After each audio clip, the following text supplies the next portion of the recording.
LeBron rumors are back. He was wearing a welcome home hat playing Portage Lakes Country Club. He does come home every summer because I know he gets spotted at a very, very nice restaurant in Tremont. There's a home here. Every summer. He does come back. I did think it was interesting, the hat selection. I mean, that was clearly to get this kind of conversation. Yes. You know what he's doing, too? He's taking that picture, he put it on Instagram or whatever, and just like us, especially when back in the days, we might have been drinking a little bit. Ooh. You start tweeting and you show your phones. Look at it's gaining steam. It's gaining legs. It's gaining legs. And your buddy's like, take that one down. Take that one down. Okay, it's gone. It's gone. Did I delete it? No, it's not deleted. You got to take it down. Well, you know for a fact they got to about the fifth hole, and he's showing people. Yep. Oh, Bleacher Report. Oh, ESPN. Uh-huh. Oh, Cleveland.com. Oh, they're talking about it on the morning show on 92.3 The Fan. Oh, he's 40 years old. He knows he's at the end of his career. He knows that there's been people telling him he's old. He's probably heard that maybe, I don't think Rob Pelinka said it, but who knows what some guys around the league are saying. The guys in front offices and things like that. And so does it make him feel better that we're talking about it today? Yeah. Yes. He's one of the biggest celebrities in sports, which means he's one of the biggest celebrities in the world. And when you're telling, well, you know what? All these teams still want me. I'm 40 years old, and all these teams are lining up. And, of course, I'm not going to go to many of these teams because he said it himself. Remember, did he or did he not talk about Kevin Durant himself and how, you know what, maybe it takes a little bit of a hit at the legacy when you've been with so many teams. So that's why it's like, nah, it's not Dallas. It's not Detroit. It's not the Clippers. If he does that, we have to talk legacy because he's been the guy who's owned, it seems, every team he's played on. There would only be one place that makes any real sense. Let's be serious about this. It's here. So we're here. Our history is with him. We have to discuss it.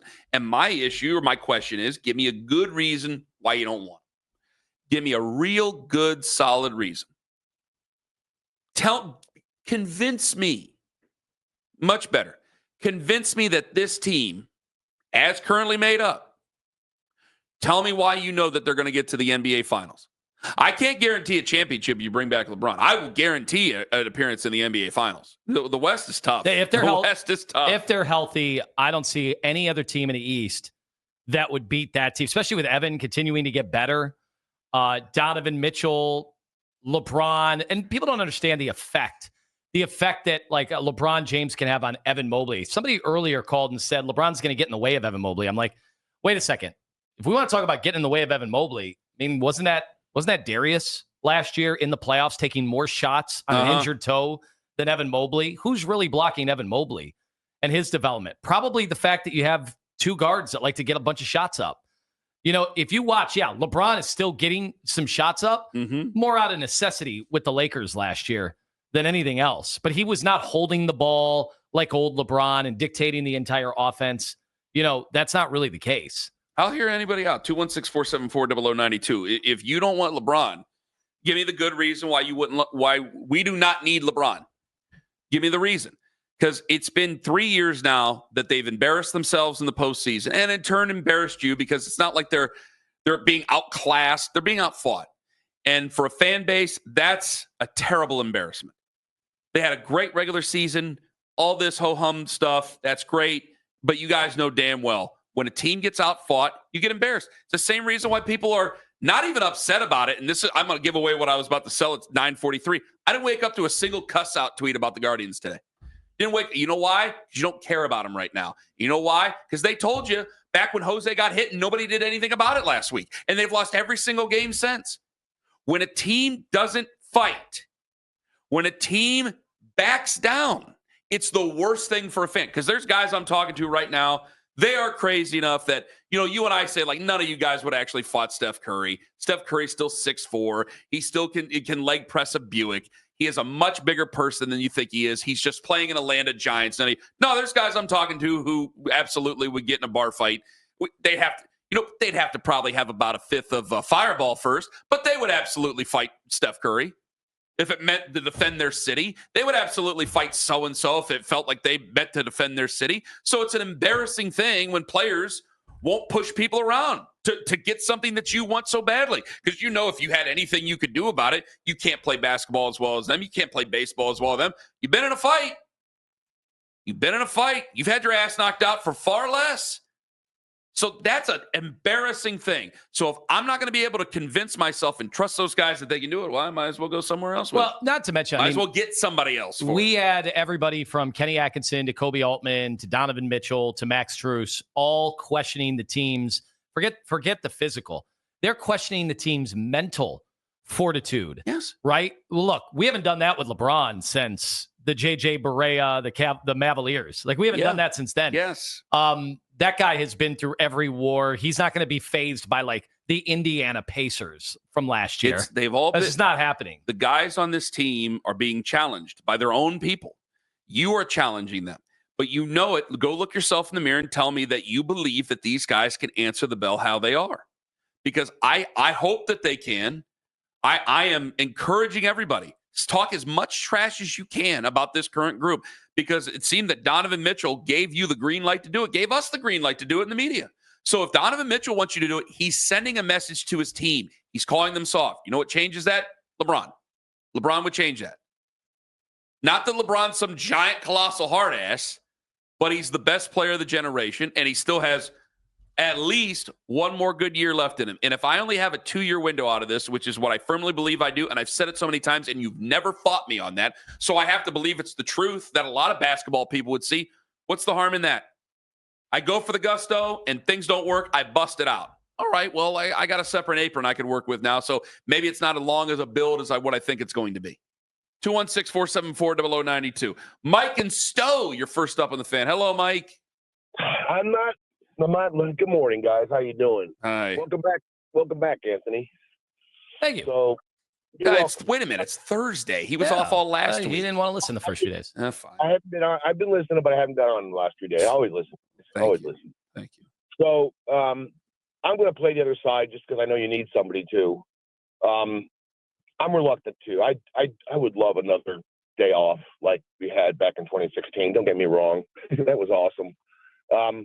But it really seems like we would have to mortgage so much of our future to get a chance. And then I get it. The East, we'd be the cream. We're probably already there now, especially with Indiana losing 2 big pieces and Boston looking to, get back under the tax, be cheap. But we still got to beat the West. And I don't know that, LeBron losing what we're going to have to lose to get him. What do we have what are we losing right now? We're losing a second-round playoff exit. Well, I know that. I don't trust me. I'm not happy about I really feel like this year's exit was partially on the players, partially on the coach. Nobody's talked about Atkinson's blaming why we had left early. I honestly don't. More should have been done. But the problem. Let me tell you one thing, though, Mike. Let me jump in for just a moment. I found myself being bothered with the same things I was bothered with JB Bickerstaff, except for the constant complaining to the refs. He did not do that. Kenny does not do that. But there was a lot of the same stuff that we sat there and go, this is why JB's losing this team. That Kenny had to do the same stuff that he did. And so if I got 2 different coaches doing the same thing and making the quote-unquote same mistakes, either they're both terrible, which who knows, either they're both terrible or it's still the guys that we have on the floor. So I think it's more the guys we have on the floor. I totally agree with you, Ken. Okay. I mean, those aren't 2 terrible coaches. Bickerstaff probably isn't enough to get over he's probably not a championship coach, but he's a really good coach. He's a player's coach. So they're not terrible. Either one of those guys aren't terrible. But I do think it is partially on the players. But look, we'd have to give up like Garland. We already talked about Garland, Jarrett, and Strus at least. And then, I don't care about Strus. I mean, I like the guy who's gritty, but, if we're getting LeBron, so be it. But it would be really, it'd be fun. But guys, we would be gutted. We would be gutted. And if we had any type of a bar injury, I just don't see how we, and like I said, back to that beating the West. Is that enough to beat the West? I don't think so. How do we make more, that's what it's about. I'll let you guys talk. What I think we're talking ourselves into here, Mike, and you're you're not dancing around it, but I want to take you to a different place, and thank you very much for the call. I want to take you to the place I thought you were going with it. We say they built this. They've built this. They've been so – remember, they traded away 3 first-round picks for Donovan Mitchell. If they built this is still Colin Sexton and Isaac Okoro on this team. They went and they took a shortcut. You can take another shortcut. If it's possible, I know that money has to matter, and I know Greg Schwartz wrote a great thing, and I know he was on the station the other day, and it's like, hey, man, you got to give up a lot to be able to go out and get LeBron. You got to make some things work. Yeah. But then you're talking about mortgaging the future. Well, what future do I have when I got 2 more years? Well, and 2 more seasons left. And the reason I bring up 2 years, like, we don't know what Donovan Mitchell's going to do. He has a team option that following year. So they're going to have to talk extension. Do you know what he's eligible for in 2027? Who? 76. Donovan Mitchell. Okay. $76 million. Wow. Evan Mobley that year will be making 54. And if you still have Darius Garland on the team, he's going to be north of 50 million. That right there puts them over the salary cap, just those 3 players. So they can't go forward with those 3 as the core. That's why I laugh when people talk about a 5-year window. They don't have a 5-year window. They have a 2-year window with Donovan Mitchell as your best player. Now, you want to tell me that the core going forward and the window will revolve around Evan Mobley. All right. You know how I feel about Evan. I think he is going to be even better and continue to be getting better. Can he be the best player in a championship team? We don't know that right now, but eventually the keys are going to be handed to him. But what you can't have is the current core beyond maybe this year or the following year, Evan, Darius, and Donovan. I don't think people understand that. I think they see them as all young guys that can play for the next 10 years together. Not under the current format of the league. We've been preaching youth, and this is partly because the Cavaliers have done this themselves. That's been part of their messaging for a while, which it's completely understandable when you go from having LeBron and having Kyrie and having Kevin Love to, well, you just have Kevin Love, but you really got to build this thing. So you have to continue to preach youth. But you're right. These guys are a little bit further on than we think. And I could say, well, we have all this great big future. No, you really don't. You really don't. You have 2 more years with Donovan Mitchell, and I think if you continue to go to this level where you get bounced out in the second round, he's going to go insane. And then he's just going to turn around and go, maybe it is the Cavaliers' fault. Maybe I need to be with somebody else here. Well, you can do that now if it's possible. He's got to want to come here. He's got to be open to coming here. Moves like DeAndre Ayton makes it a little bit easier to bring him here. I'll tell you that right now. Because are you serious about doing it? Because, hey, I can accuse Kobe Altman of a lot of things. I can accuse him, though, of also being serious about trying to win a championship. We ain't goofing around over here. These definitely, you can be critical of some of the moves he's made being the wrong moves. But damn, he's gone for the gusto, whether we like it or not. 216-474-0092. They talked about this last night with Anthony Allant and Nick Padone on our night show on Overtime here on The Fan. Hit it.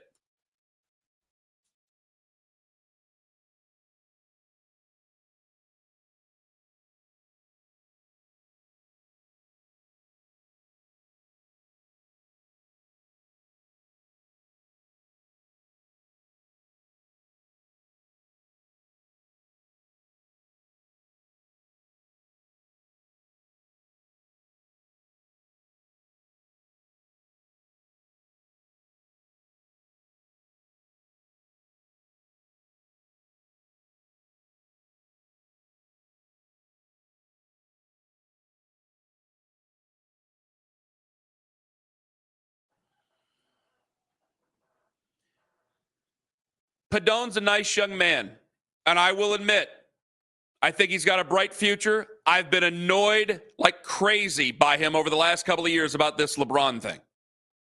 This is me talking about Nick right now, right? He's also right.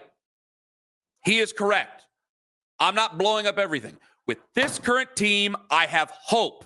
With the team with LeBron, if you can make the money work, you have expectation. Folks, there is a tremendous difference between hope and expectation.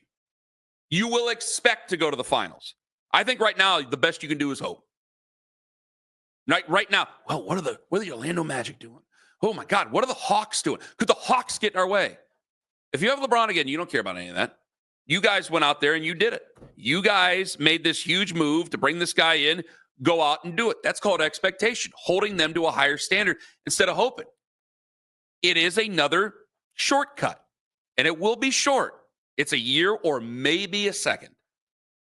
But that's where we're at right now, I think, regardless of whether or not LeBron is here.